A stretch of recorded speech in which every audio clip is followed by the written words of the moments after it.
Hey, what is up, guys? This is Logan725, and in today's Rogue One: A Star Wars Story video, we're going to be discussing the Erso family and their connection to Director Orson Krennic before the events of Star Wars Rogue One. Now, some of this information, some of you may already know, some of you may be brand new to this information. Now, I want to warn you that this may be spoilers for what may happen in the actual film. So if you wish to stay in the dark, don't want to know anything about Rogue One moving forward, please venture away from this video. I completely understand why you would choose to do so. Now, to start off, I'm going to talk about Galen Erso.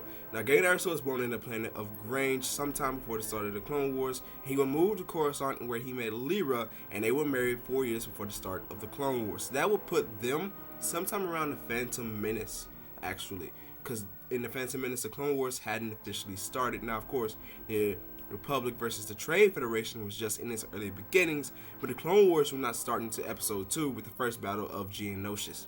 So, moving forward, you also find out that Galen Erso and his whole family, Lyra and now born Jyn Erso, had been kidnapped by separatist leaders.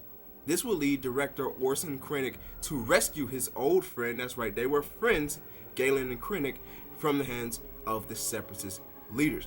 Now, knowing this information, you also have to remember that Palpatine runs both the Separatist Alliance and the Galactic Republic. And he has directed Krennic in the Death Star project, which is something that was very secretive during the days of the Galactic Republic. So, knowing this, Palpatine probably set all of this up because he knew, one, Galen Erso was doing research for this kind of technology, for the Kyber crystal technology, which is needed to power the Death Star. Two, Director Orson Krennic, who was at the time Lieutenant Commander Krennic, was good friends with Galen Erso. So he would use this information, use the knowledge that he has to set up a situation into which Orson Krennic could persuade Galen Erso to continue the research into the weapon, continue the research in Kyber crystal technology, eventually to a point where it could power a giant laser, i.e. the Death Star. Now, I also want to clear up a common misconception that most people are having. They are saying that Geonosis designed the Death Star, not Galen Erso.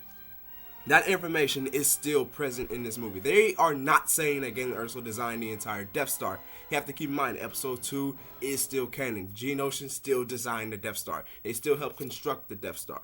That information is still there. Galen Erso just designed the power needed to fire the laser. That information had not been gathered yet, and that is the doing of Galen Erso, how to actually power a weapon of this variety, of this size. What will go into making sure that this thing could actually destroy the planet. That was Galen Erso's job, and you could say that he was tricked into doing so thanks to the mastermind of Palpatine and with the little assistance of Krennic, who is now the leader of the Empire's Special Weapons Division. Well, that's getting about it for today's video, guys. Be sure to tell me in the comment section down below. What do you think about all this information? Do you think Palpatine set up Galen Erso from the very beginning to be kind of goaded into designing the super weapon for the Death Star? And also leave a like and share this video with your friends if you enjoyed it. And subscribe to Marauders Guild for the latest and greatest Rogue One: A Star Wars Story content on YouTube. Until next time, this is Logan725 from Marauders Guild. May the Force with you all. I'll definitely see you guys in the later video.